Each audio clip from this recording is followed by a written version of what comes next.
आप देख रहे हैं NDTV राजस्थान। अपनी बात में आज बात होगी उस विषय पर जिसने इस वक्त पूरे प्रदेश को झुलसा रखा है। जी हां, बात गर्मी की करेंगे। नौतपा खत्म हो गया और नौतपे के खत्म हो जाने के बाद अब जून भी आधा खत्म हो गया है और आधा जून भी खत्म हो गया, लेकिन फिर भी गर्मी कम होने का नाम नहीं ले रही है। राजस्थान में गर्मी अब भी लोगों के लिए मुसीबत बनी हुई है। मौसम विभाग ने प्रदेश के कई जिलों में हीट वेव को लेकर अलर्ट जारी कर दिया है।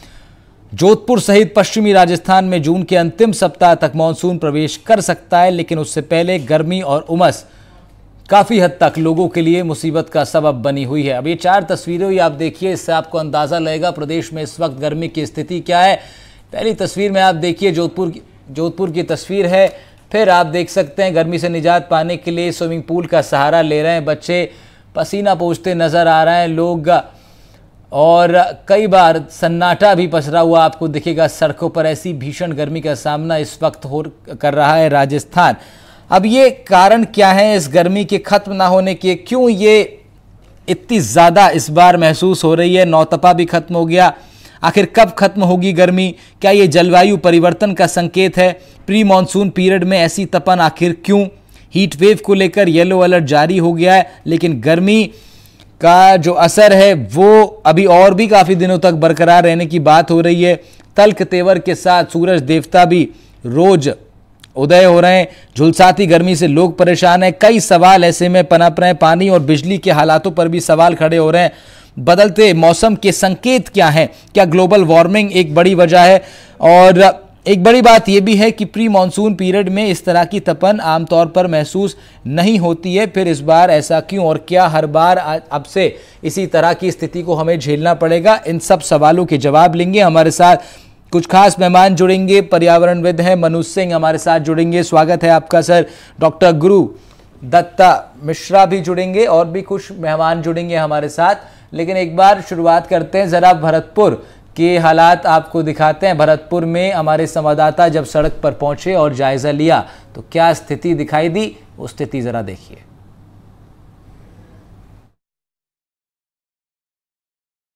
गर्मी का भीषण दौर जारी है और सुबह से ही आसमान से आग बरस रही है। दिन का तापमान 45 डिग्री से ऊपर जा रहा है। लोग दिन में आवश्यक काम पड़ने पर ही घर से बाहर निकल रहे हैं। ज़्यादातर लोग सुबह और शाम को ही घर से बाहर निकलते हैं और आवश्यक कार्य करते हैं। मैं फ़िलहाल हलैना में मौजूद हूं और मैं अपने सहयोगी से कहूँगा वो तस्वीरें दिखाइए। देखिए गर्मी का मौसम है और लोग गर्मी से बचने के लिए लोगों को ठंडा पानी और शरबत पिला रहे हैं। हालांकि वैसे भी लोग गर्मी से बचने के लिए पेय पदार्थों का अधिक यूज कर रहे हैं। अब विष्णु जी, गर्मी कैसी है भरतपुर में? गर्मी भाई साहब भयंकर पड़ रही है। तापमान 48 के ऊपर है। कल भी तापमान 47 रहा था। यहाँ बगल में बाणगंगा नदी है, उसकी रेत के अंदर तो पापड़ भी छिप जाते हैं, ये लगा लो। और भयंकर गर्मी इतनी है कि पूरा रेत ही सब फेल है। ये जयपुर हाईवे है, तो जयपुर हाईवे 12 बजे के बाद 4 बजे तक सन्नाटा छा जाता है। इक्का दुक्का पानी नजर आते हैं। लोग जगह जगह जल की ठंडे बर्फ़ की पानी व्यवस्था कर रहे हैं। बर्फ़ भी महंगी हो गई और ये लगा लो लोग जैसे अपने प्राणों को बचा रहे हैं। और गर्मी से अस्पतालों में देखिएगा भरमार है, कोई बोतल चढ़ रही है, सब लोग गर्मी से परेशान हैं। भाई गर्मी बहुत है, बहुत गर्मी पड़ रही है भाई। इतनी गर्मी पड़ रही है कि श्रद्धालु यात्रीगण जा रहे हैं और खाटू मंदिर के लिए, तो उनके लिए ठंडा वो हो जाए इसलिए उनको शरबत पिला रहे हैं। आप लोग शरबत पिला रहे हैं। तापमान भी 45 से ऊपर जा रहा है। 45 से ऊपर जा रहा था तापमान। अपने घर पे आप गर्मी से बचाव के उपाय कर रहे हैं? कूलर AC बिल्कुल काम नहीं कर रहे हैं इस वक्त मौसम के हिसाब से। या बारिश होनी चाहिए या कुछ ऐसा हो जो मौसम ठंडा हो। अब कुछ ज़्यादा देखा जा रहा है, 4-5 दिन से ज़्यादा गर्मी ज़्यादा। जी सर, जी ज़्यादा है। बिल्कुल। देखिए स्थानीय निवासी हैं, इनका कहना है कि कुछ दिन से ज़्यादा गर्मी पड़ रही है क्योंकि तापमान भी 45 डिग्री से ऊपर जा रहा है। लोग बचने के लिए पेय पदार्थों का उपयोग कर रहे हैं। साथ में ही जब भी अगर व्यक्ति घर से बाहर निकलता है तो अपना सर ढक कर के निकल रहा है। भरतपुर से NDTV के लिए ललितेश कुशवाहा की रिपोर्ट। तो ललितेश कुशवाहा की रिपोर्ट आप देख रहे थे भरतपुर से। अब अन्य मेहमान भी हमारे साथ जुड़ रहे हैं, ज़रा उनके साथ हम लोग जुड़ते हैं। डॉक्टर विनय भट्ट MD हैं, इंटरनल मेडिसिन कि आप और डॉक्टर गुरुदत्ता मिश्रा मौसम वैज्ञानिक हैं। आप भी हमारे साथ जुड़ रहे हैं। मनुज सिंह जी से मैंने आपको इंट्रोड्यूस करवाया, पर्यावरणविद हैं, मेरे साथ बैठे हैं स्टूडियो में। मुदित गौड़ हमारे संवाददाता भी अलवर से हमारे साथ जुड़ेंगे। सबसे पहले शुरुआत मनु जी आपसे करते हैं। बड़ा सवाल हर बार एक्चुअली यही सवाल रहता है जब तपिश ज़्यादा होती है कि क्या फैक्टर्स हैं जो इस टेम्परेचर को अधिक से अधिक ले जाने में अपना रोल प्ले कर रहे हैं, और वो कौन सी चीज़ें हैं जिन पर काम करके इस फैक्टर को कंट्रोल किया जा सकता है? देखिए, दो बड़े कारण हैं इस समय ये ग्रीष्म ऋतु में जो पारा अप्रत्याशित रूप से बढ़ रहा है। सबसे पहला और मुख्य कारण है जलवायु परिवर्तन, मानव आधारित जलवायु परिवर्तन। और इसकी वजह से सिर्फ राजस्थान में नहीं, उत्तर भारत में नहीं, भारतीय महाद्वीप में नहीं, एथेंस में, ग्रीस में 38 डिग्री टेम्परेचर, स्पेन में 40 डिग्री टेम्परेचर ये रिकॉर्ड किया गया। ऑस्ट्रेलिया में हम देखा पिछली बार 44 डिग्री टेम्परेचर रिकॉर्ड किया गया, जहां कभी 35 नहीं होता था।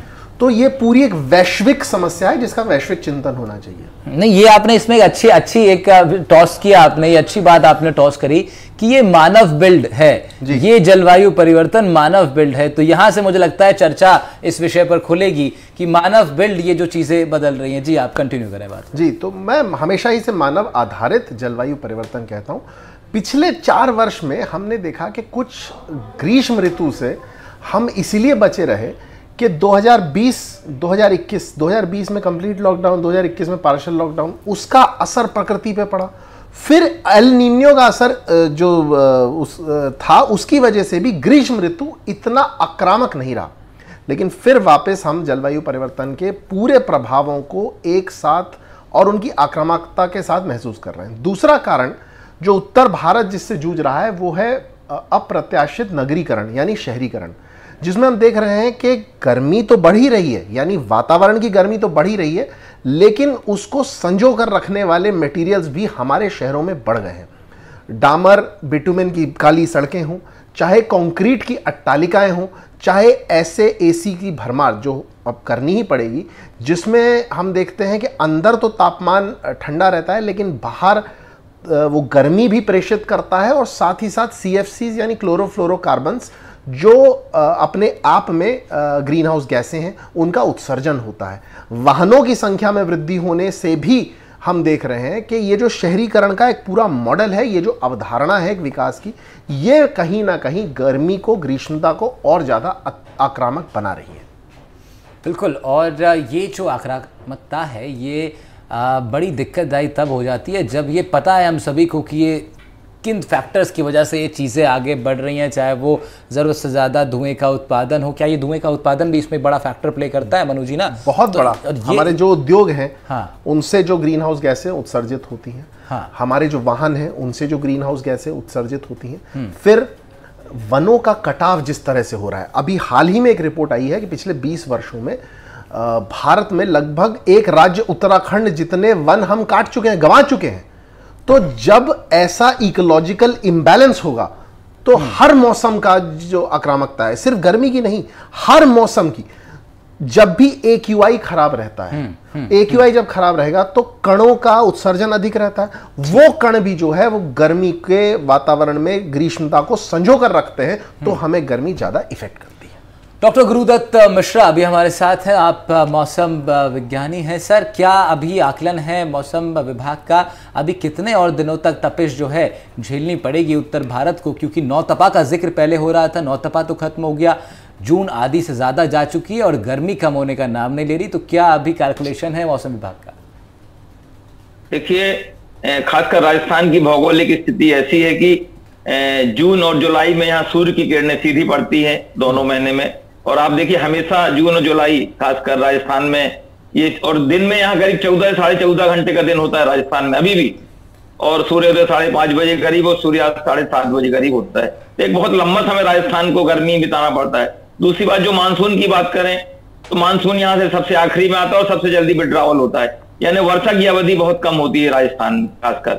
और अभी भी देखिए, मध्य प्रदेश की बॉर्डर में मानसून अटका हुआ है और अभी 4-5 दिन तक बहुत अच्छी स्थिति मेरे को समझ में नहीं आ रही कि मध्य प्रदेश में मानसून प्रवेश करेगा। जब मध्य प्रदेश में मानसून पूरा कवर हो जाएगा, इसके बाद राजस्थान जाएगा, तो लास्ट के इस माह के अंत में ही मानसून की जो स्थिति है राजस्थान में बनेगी। और प्री मानसून तो एक्टिविटी होती रहेगी, खासकर पूर्वी राजस्थान में। पश्चिमी राजस्थान में तो अभी बहुत ज्यादा कोई राहत की उम्मीद एक आध सप्ताह मुझे नहीं दिख रही है, क्योंकि आप देखिए पश्चिमी राजस्थान पूरा रेतीला है, मारा मरुस्थल है और गर्म होता है, और ऐसी भौगोलिक स्थिति है खासकर इसकी राजस्थान की रेत है, पथरीला इलाका है, तो जल्दी गर्म होता है और जल्दी ठंडा होता है खासकर। और जल्दी तो रेत जल्दी गर्म और जल्दी ठंडी होती है, रेतीला स्थान है। तो पश्चिमी राजस्थान में तो बहुत ज्यादा राहत नहीं है। पूर्वी राजस्थान भी थोड़ा सा इस साल भी आरामदायक स्थिति में इसलिए है कि WD वेस्टर्न डिस्टर्ब जिसको बोलते हैं लगातार आते रहे, तो जितनी गर्मी राजस्थान में लगातार पड़ना चाहिए था उस समय उतनी नहीं पड़ी। इस साल थोड़ा सा राहत भी थी, और ये सौराष्ट्र में जो सिस्टम बने, सर्कुलेशन बने, तो उसका असर भी रहा। तो ये राजस्थान को इससे बहुत ज्यादा जितनी गर्मी झेलना था, नहीं तो आप देखिए कि जो हीट लो बनता है वो राजस्थान में ही बनता है। तो इस कारण से थोड़ा सा पूर्वी राजस्थान में इस साल राहत की स्थिति थी। और सबसे बड़ी बात मैं बात करूं, जो हरियाली की बात हमारे पूर्व वक्ता कह रहे थे, पेड़ पौधे वनीकरण कितना बचा है, जो राजस्थान में एक तो वैसा भी कम है, और दूसरी बात रोड है, फ्लाईओवर है, रेलवे की लाइनें हैं, और सीमेंट और कंक्रीट और डामर, जिसका आप देखिए कि विकास तो हो रहा है। हर घर में कितनी कारें हैं, कितनी बिल्कुल। और फिर ये कई कुछ विकास ऐसे भी है ना सर, जो दरअसल उसके साइड इफेक्ट्स इस रूप में सामने आते हैं कि फिर इस तरह की चर्चाओं की जरूरत पड़ जाती है। डॉक्टर विनय भट्ट हमारे साथ जुड़ रहे हैं, आप MD हैं internal medicine Yashoda speciality hospital के। स्वागत है सर आपका। डॉक्टर साहब, इस वक्त जब बेहद गर्मी का सामना लोग कर रहे हैं, किस तरह के पेशेंट्स भी आपके पास आते हैं, किन समस्याओं का सामना आम जनता को करना पड़ता है, स्किन की समस्याओं से लेकर, और फिर हीट वेव्स तो अब इतनी हानिकारक कि जानलेवा तक वो साबित हो रही हैं सर। तो ऐसे में किस तरह आप लोग कंट्रोल कर पा रहे हैं पेशेंट्स के इन सब पैनिक की स्थिति को? नमस्कार सबको। एक्चुअली हमारे पैनलिस्ट ने अच्छे से उसको डिस्क्राइब किया कि उसका मूल कारण क्या है। मूल कारण जैसे उन्होंने बताया कि ग्लोबल वार्मिंग है, और उसका सिंपल ह्यूमन इंटरफेरेंस है, ह्यूमन लिविंग स्टाइल्स है, डिफॉरेस्टेशन है, कंस्ट्रक्शन है, लेकिन उसका डायरेक्ट इफेक्ट हमारी हेल्थ पे भी पड़ जाता है। हमारी बॉडी जो है वो इवॉल्व हो गई है इतनी सदियों से, इतनी सेंचुरी से, बिलियंस ऑफ ईयर्स से एक पर्टिकुलर एनवायरनमेंट को अडेप्ट करने के लिए। तो जो हमारा बॉडी का टेम्परेचर है वो रेगुलेट होता है एक पर्टिकुलर जोन के अंदर में। अगर हमारा बाहर का तापमान एनवायरमेंटल टेम्परेचर ज्यादा हो जाता है तो हमारे रेगुलेशन में फर्क पड़ जाता है, और रेगुलेशन होने के कारण जब वो डिसरेगुलेट हो जाता है तो वो हमारे पास एक बीमारी के रूप में आता है, जिसमें हम कह सकते हैं कि व्यक्ति को या तो हीट एग्जॉस्शन हो गया या हीट स्ट्रोक हो गया है। दो चीजें इंपॉर्टेंट होती है हमारे लिए। मूल कारण है एक्सेसिव टेम्परेचर को एक्सपोज होना, बहुत देर तक धूप में रहना, शरीर में पानी की कमी होना है, और सबसे इंपॉर्टेंट ये है कि कुछ कैटेगरीज जैसे बच्चे, बुजुर्ग लोग जिनको डायबिटीज है, जिनको किडनी की डिजीज है, कैंसर के व्यक्ति हैं, हार्ट के पेशेंट्स हैं इत्यादि, उन लोगों के अंदर में इस टाइप की प्रॉब्लम होने की संभावना हमेशा ज्यादा रहती है। उसके अंदर में इस टाइप की प्रॉब्लम होने की संभावना ज्यादा रहती है। तो अभी जो हम पेशेंट्स OPD में देखते हैं उसमें मैक्सिमम पेशेंट्स हमारे पास हीट एग्जॉस्शन के आते हैं। मीन जिन लोगों ने बाहर काम किया, रिक्शे वाला कोई है, कोई लेबर क्लास है, जो बेचारा सुबह कमा के दोपहर को कमा के शाम को रोज, उसको हम नहीं कह सकते भैया आप ठंड में रहो, बिकॉज उस बेचारे ने काम करना ही करना है। तो वैसे व्यक्ति हमारे पास आ रहे हैं बिकॉज वो एक लोअर सोशल इकोनॉमिक स्टेटस से है और उनके पास साधन नहीं है अपने आप को ढकने के लिए। तो ऐसे में वो लोग आते हैं हीट एग्जॉस्शन के साथ, उनके बॉडी का टेम्परेचर थोड़ा बिगड़ा होता है, डिहाइड्रेशन होता है। तो ऐसे व्यक्तियों को हम कई बार फर्स्ट एड दे देते हैं, उनको एडमिट कर देते हैं, उनका वातावरण चेंज करके उनको कूल एरिया में रखते हैं, और जहां तक उनके शरीर के अंदर में मेटाबॉलिक एबनॉर्मलिटीज होती हैं उनको कवर कर लेके और उनको फ्लूइड देके थोड़ा ठंडे एरिया में रख के वो। डॉक्टर साहब, क्या इस साल जो पेशेंट्स की जो संख्या है, क्योंकि सरकारी हॉस्पिटल्स में तो हमें जानकारी ये लगी है कि इस बार संख्या में बहुत ज़्यादा इजाफा हुआ है, और अब चाहे वो हीट वेव्स तो उसका मुख्य रूप से कारण रहा है, लेकिन क्या आपका भी ये मानना है कि इस साल की जो गर्मी है वो ज़्यादा इफेक्टिव, और जिस तरह से मनु जी भी जिक्र कर रहे थे कि उसका जो प्रभाव है वो थोड़ा जिसे कहें कि ज़्यादा इफेक्टिव वो नज़र आया इस बार? जी, इस साल ना कंपेयर टू जो पहले 2-3 साल, पिछले 2-3 साल रहे, गर्मी ज्यादा रही है। और अक्सर हम लोग देखते हैं कि गर्मी के सीजन में, इस सीजन में रिलेटिवली जो मेजर बीमारियां हैं वो थोड़ी सी कम हो जाती हैं। और हम लेकिन इस बार हम लोग देख रहे हैं कि हीट रिलेटेड जो प्रॉब्लम्स हैं और लोग नॉन स्पेसिफिक चीजें लेके आ रहे हैं। थकावट हो रही है, सिर में दर्द हो रहा है, कमजोरी हो रही है, काम करने का मन नहीं कर रहा है, इत्यादि, गर्मी महसूस हो रही है, पेशाब की कमी हो रही है, पैरों के अंदर जकड़न हो रही है, मांसपेशियों में दर्द हो रहा है। तो ये सब जो चीजें हैं ये हमारे हीट एग्जॉस्शन के सिम्टम्स है, जिसको लेके आजकल मरीज उनको लग रहा है कि हमें कोई वायरल हो गया है या कुछ हो गया, बट एक्चुअली वो सिंपली बिकॉज हीट बहुत ज्यादा है और वो बॉडी अडेप्ट नहीं कर पा रही है, तो उसके कारण हमारे सिम्टम्स हो रहे हैं। ठीक है डॉक्टर साहब, हमारे साथ हमारे संवाददाता मुदित गौड़ भी जुड़े हुए हैं अलवर से। मुदित, क्या स्थिति अलवर में आपको नजर आ रही है? कितनी समस्याओं का सामना आम जनता को करना पड़ रहा है इन दिनों भीषण गर्मी में? जी बिल्कुल, अलवर की अगर बात की जाए तो अलवर में इस बार जो गर्मी का असर है वो और गर्मियों की अपेक्षा इस बार सबसे ज़्यादा देखा जा रहा है। जो स्थिति है उसमें लोग घरों से नहीं निकल पा रहे हैं। सुबह कामकाजी दौर में भी सुबह से ही जो गर्म हवाएं चलती हैं, जो लू है वो काफ़ी ज़्यादा महसूस की जा रही है। आज पूरा शहर की अगर बात की जाए तो पूरे शहर में आज सन्नाटा लगभग पसरा नजर आता है। लोग दोपहर 12 बजे बाद तो बिल्कुल भी निकलना पसंद नहीं करते हैं और सर को ढककर निकलते हैं। और जो स्थिति है वो कहीं ना कहीं गर्मी का इस बार जो असर है वो कहीं ना कहीं ज़्यादा देखा जा रहा है। इस बार जो एसी का जो उपयोग है वो कहीं ना कहीं लोग चाहते हैं कि एसी में जाके बैठे हैं, जिससे कि कहीं ना कहीं गर्मी से राहत मिले। और पेय पदार्थ जिनको मजबूरी में निकलना पड़ता है वो पेय पदार्थ लेकर के साथ निकल रहे हैं और कामकाजी दौर में अपने आप को ढक कर के लोग निकलना पसंद कर रहे हैं। जी ठीक है मुदित, बहुत शुक्रिया आपका तमाम जानकारी के लिए। मुदित हमारे संवाददाता अलवर से जुड़ रहे थे। मुदित के बाद मैं मनु जी आपके पास लौटता हूं। हम लोग इस चर्चा की शुरुआत से पहले एक जिक्र कर रहे थे कि प्री मॉनसून जो तपिश होती है वो भी इस बार ज़्यादा देखने को मिल रही है। तो क्या ये यूजुअल है या ये अनयूजुअल है? और अनयूजुअल है तो फिर कितना, मतलब क्योंकि अब जनता क्या क्या झेले, गर्मी झेले, इतने सारे बदलाव जगह जगह पर हो रहे हैं और फिर अब जब बारिश दिखाई दे रही है कुछ दिनों बाद, लेकिन उससे पहले का ये जो टाइम है मनु जी, ये बड़ा मुश्किल भरा हो रहा है जनता के लिए। जी, और ये भी जलवायु परिवर्तन, इसके जो मूल में है वो जलवायु परिवर्तन है। बार बार मैं कहता हूँ मानव आधारित जलवायु परिवर्तन है। और इसका प्रभाव आप देखिए, पहले जो निर्माण होता था मेघों का, उसमें क्यूमुलोनिम्बस मेघ जो होते हैं वो कम निर्मित होते थे। क्यूमुलोनिम्बस मेघ जो हैं वो बहुत ज़्यादा तूफानी मौसम अपने साथ लाते हैं। इन मेघों में आर्द्रता की तो अधिकता होती है, लेकिन आर्द्रता की अधिकता के साथ साथ जो वर्षण के लिए तापमान की आवश्यकता होती है वो कम चाहिए होता है इनको। अब ऐसी स्थिति में कि प्री मॉनसून से पहले अगर तापमान अधिक रहता है तो कई इलाके, राजस्थान में है, दिल्ली एनसीआर है, मध्य प्रदेश है, वहां पर हम देखेंगे कि वर्षण कम हो सकता है, यानी अल्पवृष्टि हो सकती है। और अगर ये लंबे स्तर तक चले तो वहां की उर्वरा भूमि का रेगिस्तानीकरण हो सकता है।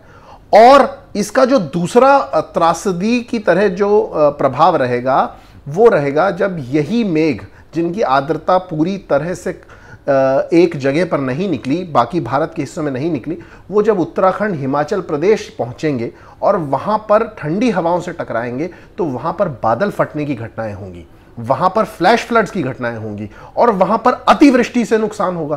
तो जलवायु परिवर्तन से होता क्या है कि मौसम अनिश्चित यानी एराटिक हो जाता है। और ये एराटिक मौसम कहीं पे अल्पवृष्टि के कारण त्रासदी बनता है, कहीं पे अतिवृष्टि के कारण। तो ये एक बहुत बड़ी समस्या है।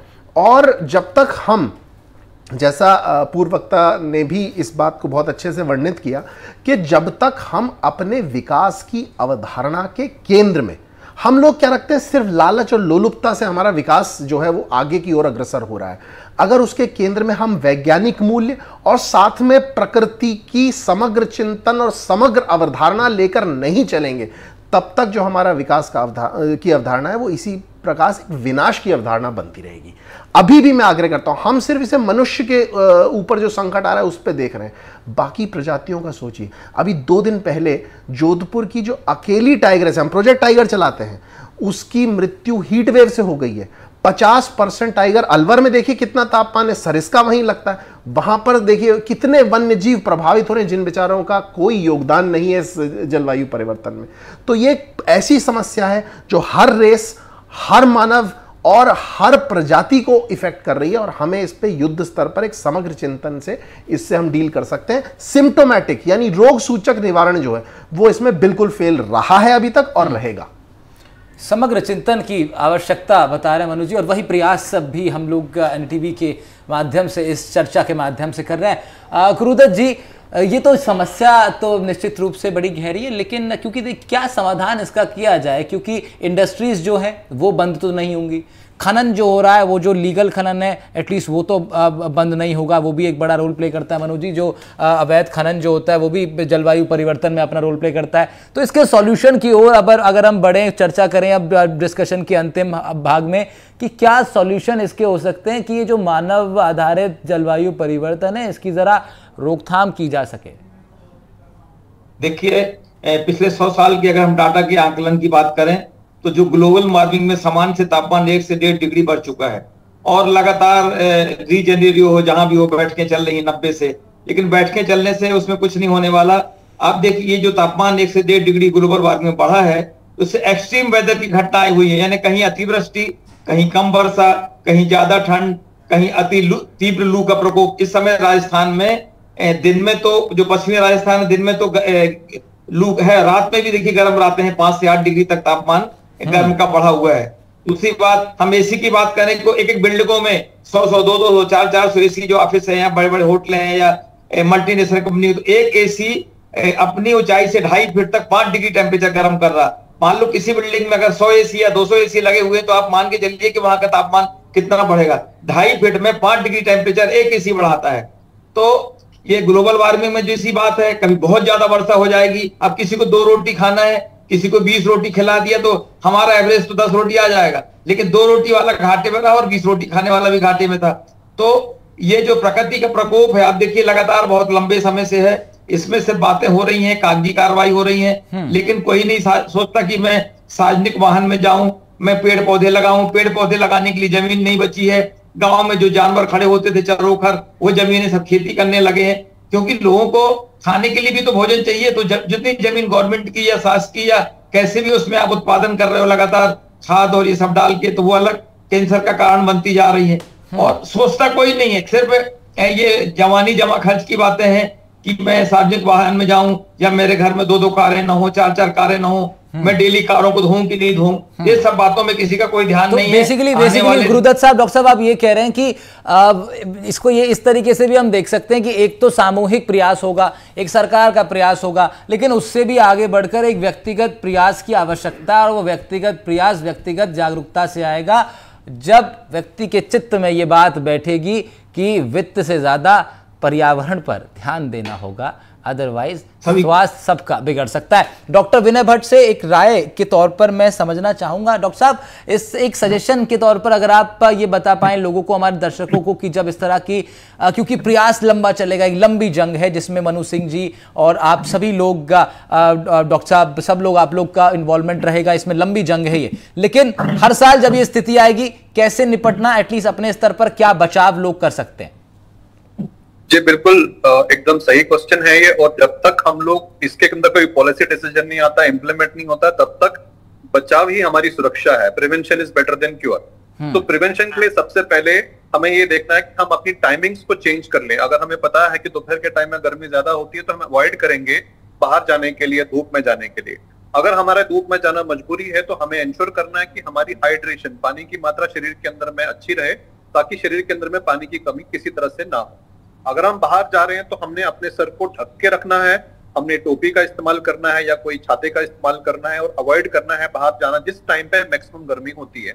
जैसे हम मान के चलेंगे दोपहर के 11-12 बजे से लेके शाम के 4-5 बजे तक, इस पर्टिकुलर टाइम में जब तक हमारा मैक्सिमम टेम्परेचर एनवायरमेंट का होता है। जो लोग ससेप्टेबल है, एल्डरली लोग हैं, बच्चे हैं, उनको हमें अवॉइड करना है इस टाइम पे। बच्चे जिद करेंगे हमें खेलने जाना है, बट पेरेंट्स की रिस्पॉन्सिबिलिटी रहती है कि उस परिस्थिति में उनको गाइड किया जाए।